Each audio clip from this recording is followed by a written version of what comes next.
Estás escuchando Tiros y Puñales, Crónica de Sucesos de Madrid, un podcast original del diario ABC.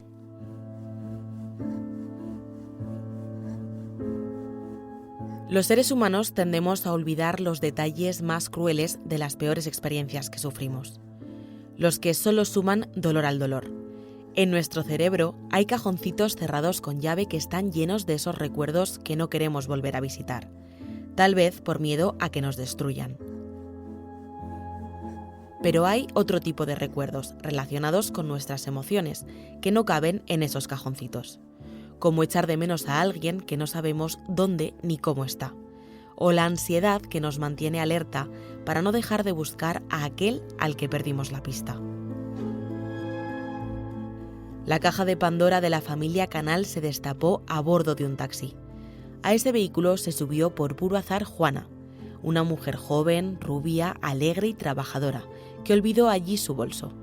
Aquel despiste supuso el inicio de una historia que, como una bola de nieve, comenzó a rodar y a crecer hasta que chocó contra los cimientos vitales de los Canal. Juana desapareció la noche del 23 de febrero de 2003. Nadie la volvió a ver nunca más. ¿Dónde y cómo se guarda exactamente el recuerdo de un ser querido ausente? ¿Qué se hace con él cuando no se sabe lo que ha pasado? El hogar de los Canal se mantuvo 20 años temblando, a punto de derrumbarse, buscando una solución que nadie les ofrecía. Se quedaron solos cuidando el recuerdo de Juana, negándose a olvidar, hasta que alguien abrió la caja en la que otros guardaron la historia de aquella mujer. Es hora de recordar.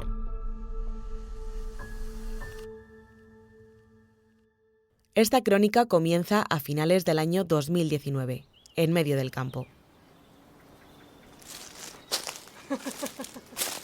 Una pareja pasea por una zona boscosa entre Navalacruz y Navarredonda, dos pequeños municipios de la provincia de Ávila. Podría ser una caminata como cualquier otra, pero algo les frena. Acaban de encontrarse con lo que parecen unos huesos y dudan de que sean parte de un esqueleto animal. La Guardia Civil se persona en el lugar tras la llamada de los excursionistas y confirma sus sospechas. Han encontrado un hueso largo, tal vez un fémur, y parte de un cráneo humano. Los restos son analizados y en enero de 2020 el sistema de identificación pita. Hay una coincidencia entre los huesos y las muestras alojadas en la base de datos. Es una mujer desaparecida desde hace mucho tiempo. Su familia debería ser informada del hallazgo, pero recuerden, estamos en los primeros meses de 2020 y el mundo entero está a punto de vivir una sacudida que cambiará las prioridades de todos. Acabo de comunicar al jefe del Estado la celebración mañana de un Consejo de Ministros extraordinario para decretar el estado de alarma en todo. Me he reunido con el presidente del Gobierno y con el Comité Técnico de Gestión del Coronavirus. Y lamentablemente 8.189 personas fallecidas. Que nadie se confunda, las cosas no van bien. El que detectemos mucho no implica que no haya transmisión. Es el segundo tipo de vacuna que llega a nuestro país para frenar la pandemia. Las mascarillas dejarán de ser obligatorias en interiores después de la Semana Santa. Lo aprobará Junio de 2022. El teléfono por fin suena. La fecha del 30 de junio de 2022 es importante porque efectivamente se le comunica a Óscar, al hijo pequeño de Juana Canal y el único que sigue con vida, que hay unos huesos hallados en la provincia de Ávila que el ADN ha revelado que pertenece a su madre. Hasta ese momento era una desaparición oficialmente, una desaparición voluntaria, pero por supuesto lo más importante era que en febrero del año 23 iba a prescribir el caso. Vine a buscar a mi hija y bajó mi madre por el portal y la vi rara, y a mi hija también. Yo, ¿pero qué os pasa? Y mi madre intentándole quitar un poco de hierro al asunto, entiendo que porque estaba mi hija, me lo dijo así como un poco de puntillitas, dice que han encontrado los restos de la Juani. Mi primera frase, y es que la recuerdo perfectamente, ¿qué la ha hecho, qué la ha hecho, qué la ha hecho?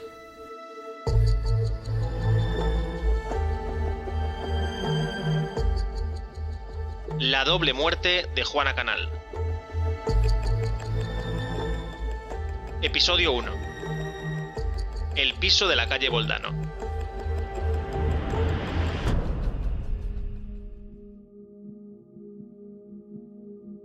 Viajemos en el tiempo hasta la mañana del 23 de febrero de 2003. Sergio, un chaval de 18 años, vuelve a su casa en la calle Boldano, en el distrito madrileño de Ciudad Lineal. Ha pasado la noche con sus tíos y ahora se dirige a reencontrarse con su madre, Juana Canal. Pero al llegar al domicilio no encuentra a nadie. Y eso es raro. Lo único que hay es una nota escrita a mano. Sergio, hemos vuelto a discutir y tu madre ha llamado a la policía y todo. Se ha tomado un montón de pastillas y se ha ido. Ha habido un momento en que se ha quedado muy groggy. Ha amenazado con beber. Me voy a buscarla. El autor de la nota es Jesús Pradales. Es el novio de su madre, que también vive allí. Su relación empezó hace unos meses, no llega al año, cuando Juana se dejó el bolso dentro de un taxi y el conductor, Jesús, se puso en contacto con ella para devolvérselo. Sergio llama a su hermano pequeño, Óscar, que vive en Valencia con su padre. Acto seguido comunica lo sucedido a su tía Ana María, hermana de Juana. Juntos acuden a la comisaría, acompañados de otros familiares, entre ellos Inma. Yo soy Inma, soy sobrina de Juani.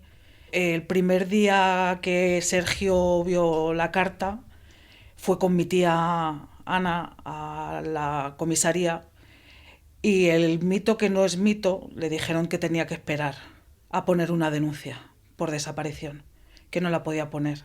Entonces fue dos días después del 23 de febrero cuando ya fuimos a poner la denuncia. Pero solamente dejaron pasar a Sergio, no nos dejaron pasar. Así que entró él solo, apabullado como iba porque su madre no aparecía, con esa nota, porque fuimos con la nota que dejó este hombre escrito y ya puso Sergio la denuncia de la desaparición. La familia de Juana se lleva una sorpresa desagradable. Jesús Pradales ya ha pasado por comisaría, pero no para denunciar la desaparición de su novia Juana, sino para acusarla de agresión. Será de las últimas veces que sepan de él. Tiene la sangre fría de dejar escrita una nota diciéndole a su hijo, a Sergio, el hijo mayor, que ya no vive, que su madre ha vuelto a beber y que han tenido una bronca y que la madre se ha vuelto a ir por ahí como en otras ocasiones. Y que él se va también de la casa y que ya sabrán, más o menos le viene a decir que ya sabrán lo que hacen ellos con ella.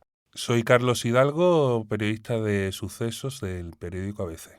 La historia es que se lo comunica a través de esa nota que deja en la mesa del salón, pero se lo comunica también después verbalmente cuando vuelve a verle e incluso tiene la cara dura de pedirle 600 euros, que supuestamente son los que la madre se habría llevado de la recaudación del taxi de esa noche consigo para su ida.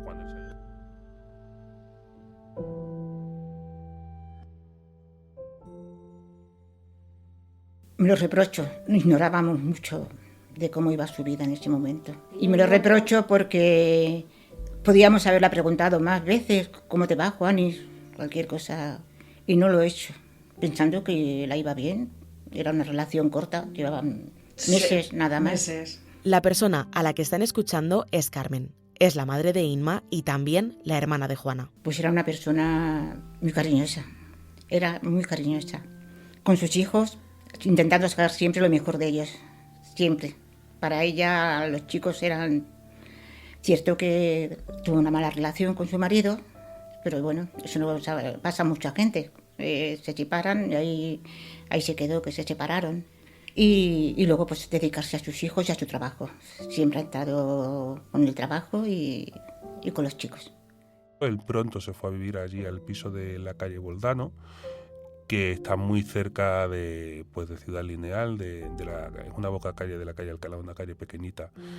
Y la relación parece ser que tenían, según a quien te lo cuente, tenían bastantes broncas. Sergio siempre pensó que le había pasado algo a su madre. Sergio siempre decía eso, le ha hecho algo.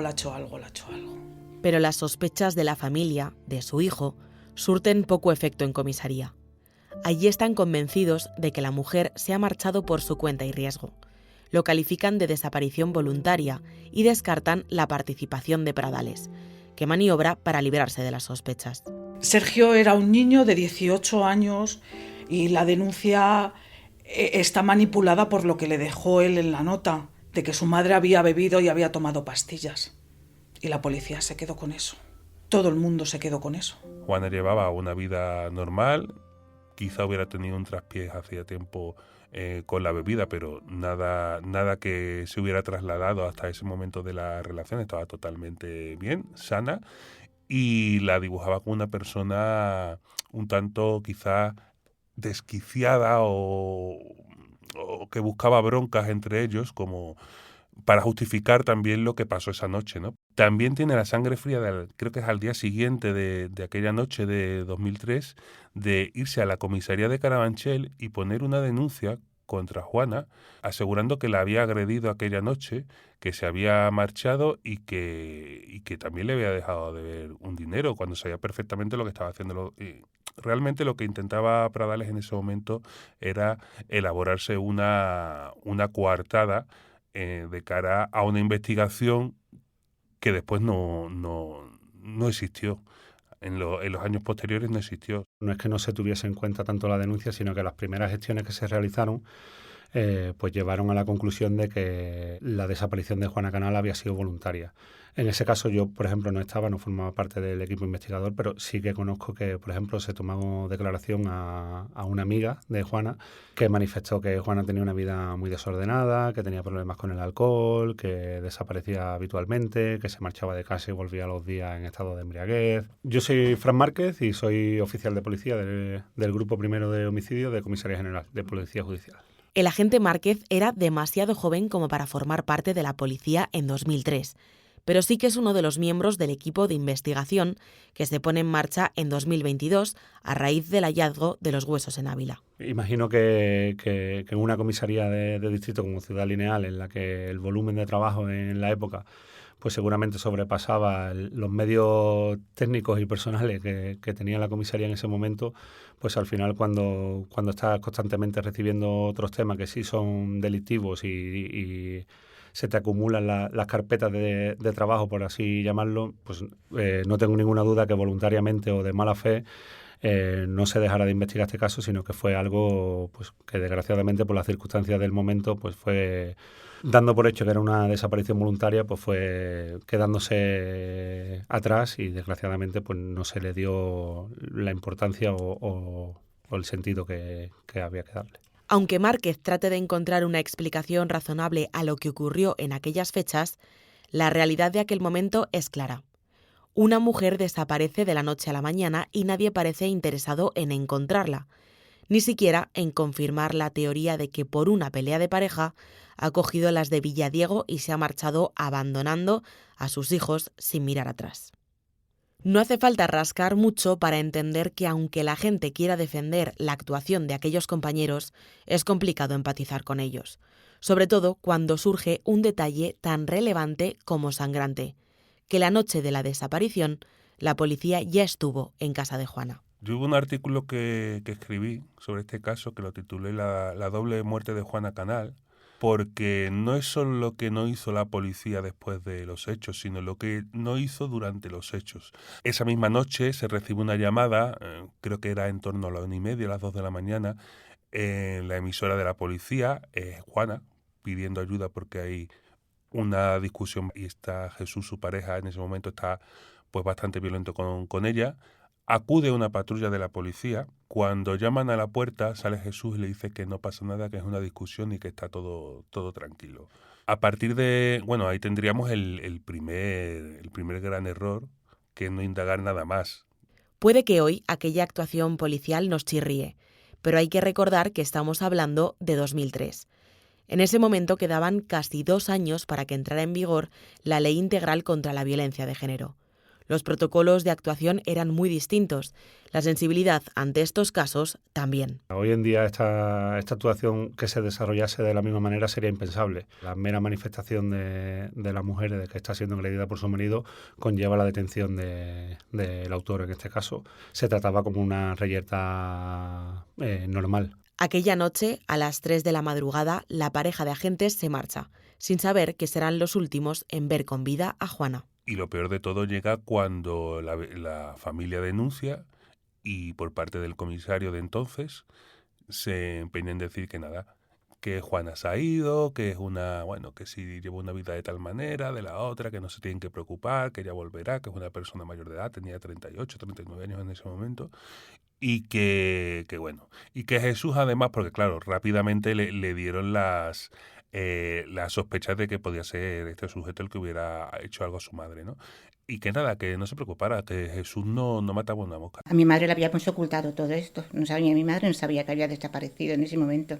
Tardó bastante en enterarse. Yo qué sé, para mí pensar que había muerto no era factible. Entonces yo prefería pensar pues que se había metido en una secta, que cosas así.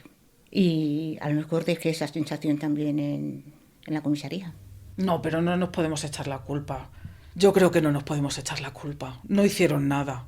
Pero es que no hicieron nada ni la misma noche que mi tía llamó a la policía.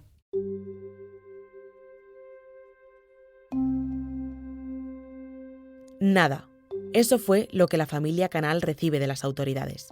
La falta de pruebas que demuestren que Juana no se ha marchado por voluntad propia hacen que el caso quede archivado el mismo año de su desaparición. Yo lo único que te puedo decir es que si ese hombre está vivo, el comisario de entonces, espero que cada día que pasa la conciencia no le deja dormir por la noche. Tuvo la indecencia de decir que le habían llegado informaciones de que a Juana la habían visto tiempo después en un club de intercambio por la avenida de la Ilustración, por el barrio del Pilar. Esa zona me la conozco muy bien, yo vivo muy cerca, y sé perfectamente que en esa esquina había en aquella época una sucursal de Caja Madrid, que después fue Caixa, ahora no, y tenía cámaras de seguridad. Es que era tan fácil como haber pedido a ver si alguna de esas cámaras, que muchas veces, ¿verdad?, están para el cajero automático, otras veces sabemos, y ya no digo solamente la sucursal, sino es una zona muy, muy, muy comercial. Haber pedido esas imágenes, o sea, una mínima investigación. Tuvo muchísima mala suerte Juana Canal, por desgracia.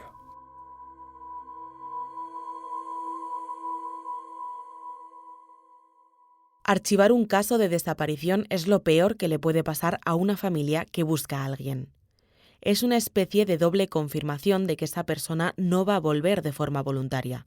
Y también es un arma de doble filo porque esa familia puede terminar imaginando un motivo de esa ausencia. El 20 años martirizándonos, diciendo nos ha abandonado por no pensar que estaba muerta, y no. Sin embargo, los Canal no están dispuestos a aceptar aquella decisión.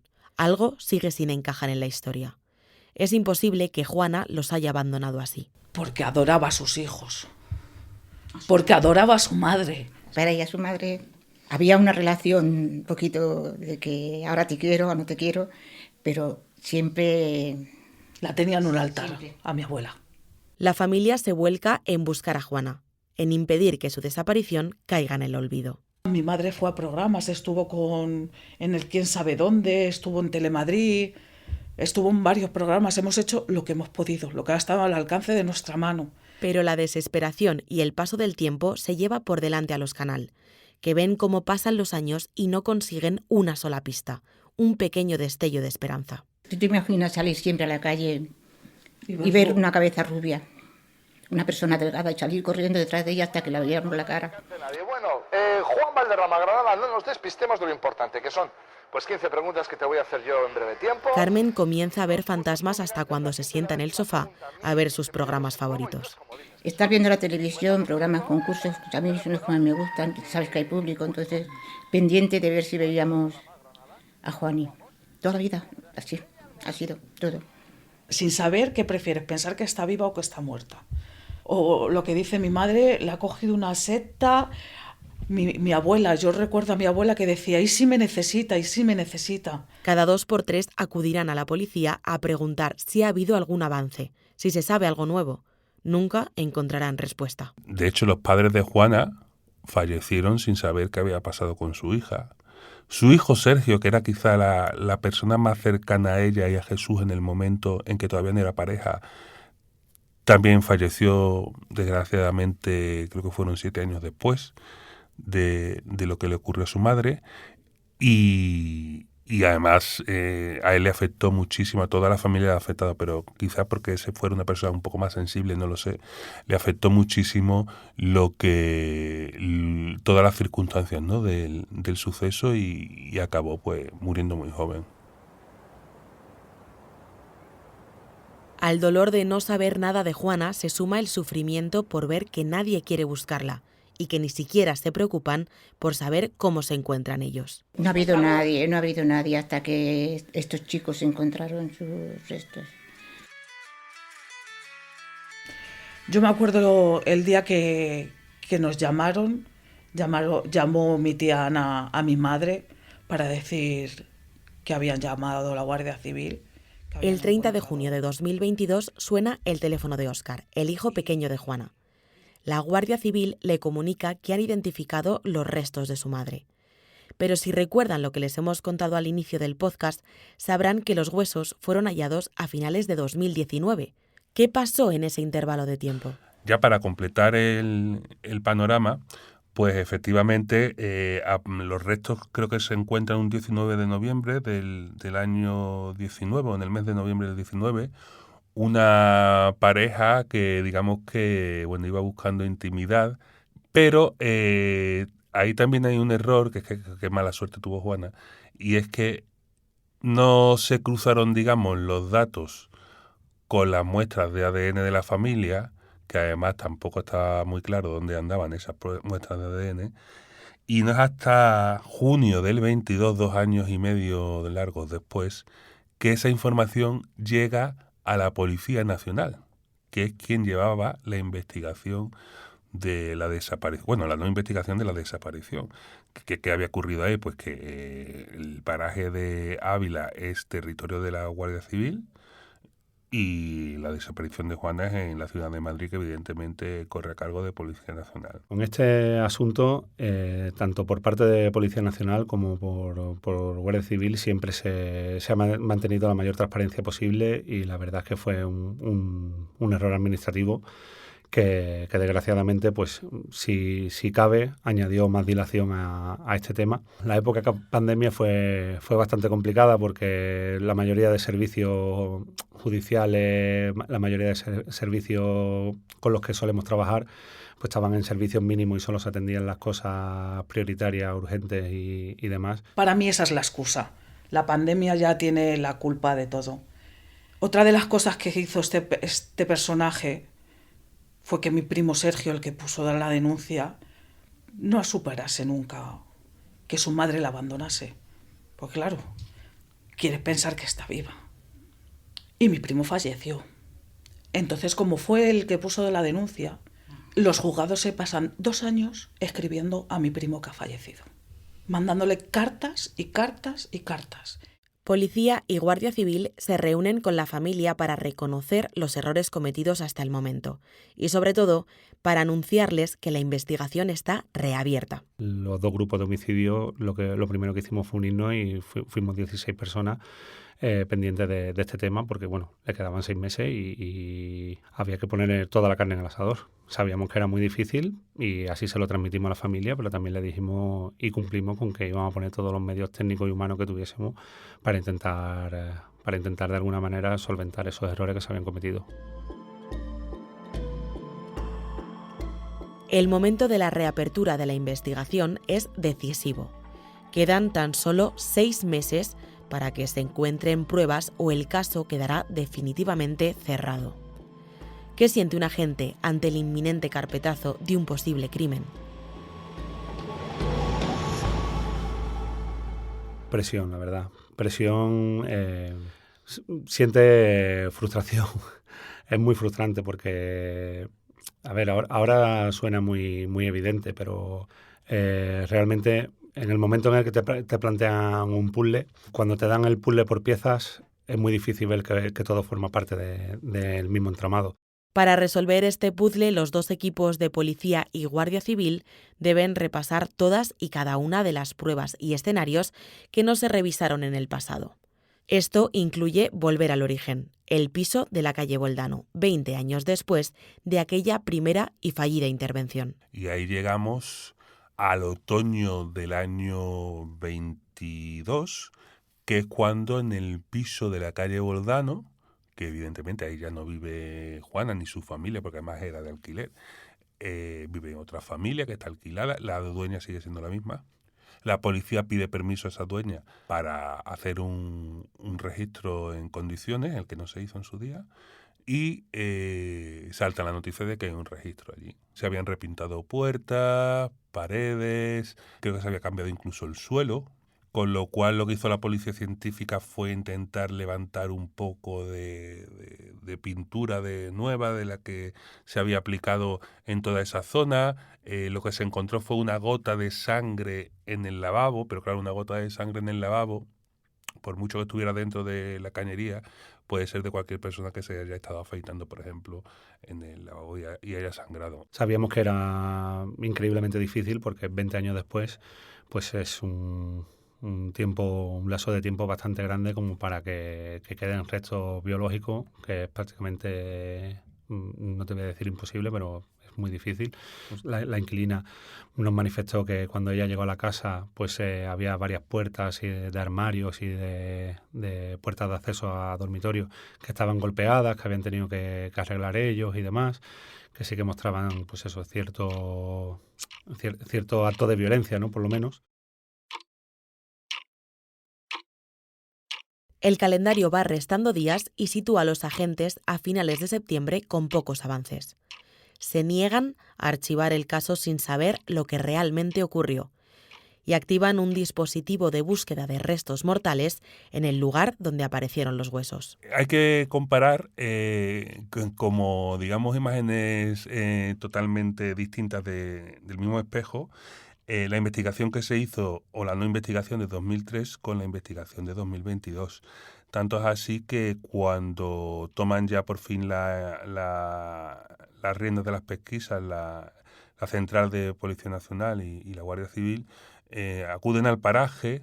Fueron pues bastantes agentes de los dos cuerpos y se utilizaron evidentemente perros policías. Son unos perros especializados en la búsqueda de restos cadavéricos. Parcelaron alrededor de 100 metros cuadrados de donde el punto original donde habían encontrado los senderistas los primeros restos. Se hicieron cuadrículas de 5x5 y casi como una labor arqueológica se fue buscando poco a poco, porque claro, hay que tener cuidado tampoco de destrozar cualquier tipo de evidencia. El perro, creo recordar que marcó una ropa interior de Juana, calcetines, 2 calcetines y unas bragas. Nosotros hacemos las primeras gestiones a ver si Jesús tenía algún tipo de relación con el sitio donde habían aparecido los restos, y entonces cuando descubrimos que su padre tenía 3 fincas en el pueblo, que él se había criado allí, que seguían veraneando allí con la familia, y entonces establecemos un nexo sólido para empezar a tener indicios de que obviamente ha sido Jesús la persona que ha trasladado allí sus restos, ¿no? Esto es muy raro que una persona haga esto en una zona de la que no tiene conocimiento ninguno, ni sabe. Lo habitual es que pase alguien por allí o no conoce las circunstancias del terreno, no sabe dónde está. Es muy, muy, muy raro. Normalmente siempre van a sitios de confianza, ¿no? Y en este caso pues estaba claro que Jesús tenía confianza con el lugar, y entonces ese fue el clic que necesitábamos para saber que Jesús era el principal investigado.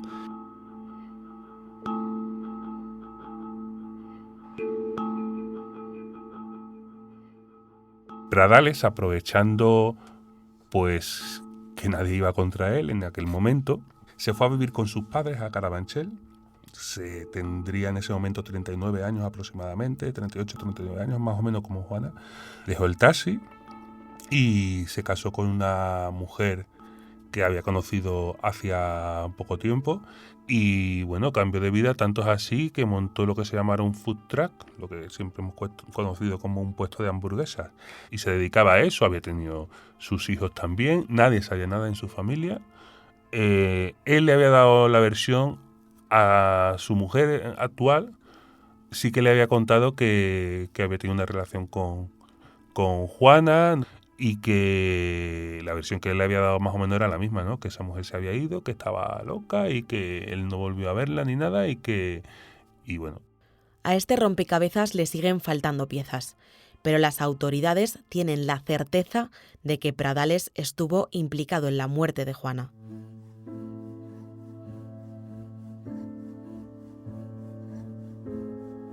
Cuando tan solo quedan 4 meses para que el caso prescriba, se produce la noticia más esperada por la familia Canal. El equipo conjunto de Policía Nacional y Guardia Civil, el 26 de octubre, considera ya que es el momento, ¿no? Es el gran momento después de 19 años y 8 meses de echarle mano al asesino de Juana.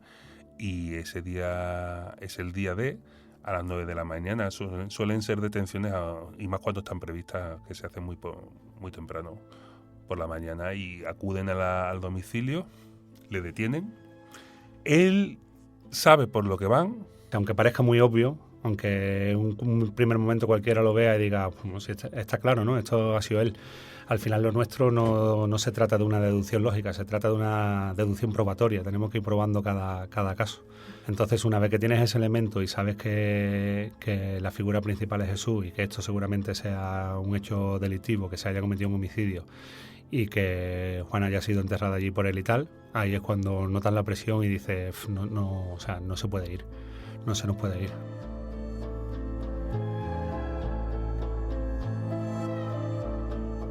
Jesús ha conseguido pasar casi 20 años lejos del radar de las autoridades. Así que es hasta lógico que piense que si mantiene la calma puede salir impune de la investigación. Si no lo consiguieron entonces con las pruebas frescas, ¿qué pueden encontrar ahora cuando no hay evidencias de lo que ocurrió? La noticia de su detención ya ha saltado a los medios de comunicación, pero todos los escenarios siguen abiertos. ¿Serán capaces de demostrar que mató a su novia?